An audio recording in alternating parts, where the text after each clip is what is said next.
بسم الله magacayga waa Dr. Faisal Maxamed Maxamuud cudurrada guud ee carruurta qoskiisu yahay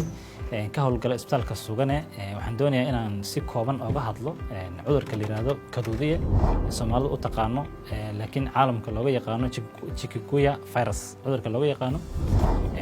cudurkaas ayaan rabaa si kooban inaan uga hadlo iyo Soomaalida briefska ay ka qabaan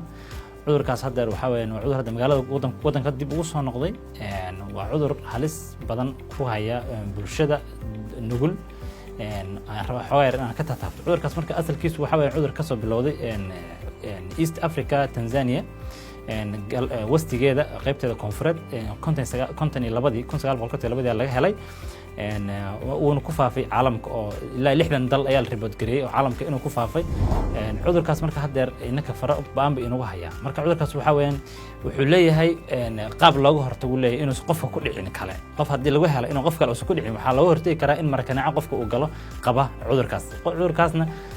kanaacada faafisana waa dhadig waxaan la helaa maalinkii bas la helaa habeenkii lama helo habeenkii waxa uu qofku socon karaa dadkiisu la dhaqmi karaa laakiin maalinkii qofka laga helo chikungunya virus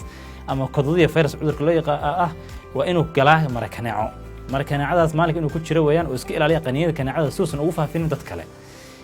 cudurka marka wuxuu leeyahay wax la yiraahdo supportive care macnaha in qofkan maalmaha u horeysa qandhada zaidka ah hayso in la siiyo barkiina barasmaalka ahaayo maxaan ku raadaa loo qabeeyo qabiis badan uu sameeyo kala hadii biyo cabka uu aad u farabadiyo maxaan ku raadaa cabitaanada u fiican cudurkan ee ka qayb qaadan kara inuu qofkii durba uu ka kaco difaaci jirka xoog u yeeli karo waxa kamid ah cabitaanka qumbaha oo kale qumbaha inta la jibiyo biyaha ku dhex jira dabiiciga geedka kala soo dhacay horta wax ugu fiican weeyaan iyo caleenta cagaaran cabitaanada kale oo dhanna waa la siin karaa qofka maxaan ku raadayay way u fiican tahay cunooyinka culusna qofka waa laga ilaalinayaa sida hilibka oo kale iyo maxaan ku raadayay cunooyinka bulky foodska loo yaqaan hilibka iyo maxaan ku raadayay baastada bariiska kale cunooyinka culus waa laga ilaalinayaa mishaarida iyo cunooyinka fudfudna waa la siinayaa qofka waxay ka keenaysaa in qofkii uu macnaha durbadii uu ka soo kabto cudurkii haddii marka cunugga qofkaas uu xanuunkaas 2 maalmood ilaa 3 maalmood hadduu sii dhaafo oo xanuunkii uu qofkii sii hayo oo si zaid oo ugu sii dhagan yahay waxaa muhiim ah in loo gudbiyo xarun caafimaad si wax looga qabto loola tacaalaha secondary infections waxa la dhaho keeni karaa oo ka baxsan viruska ka baxsan ayuu keeni karaa cudurkii in lagala tacaalo macnaha waxa kale oo macnaha rabayna meesha aan ka sii gudbiyo cudurkan waxa u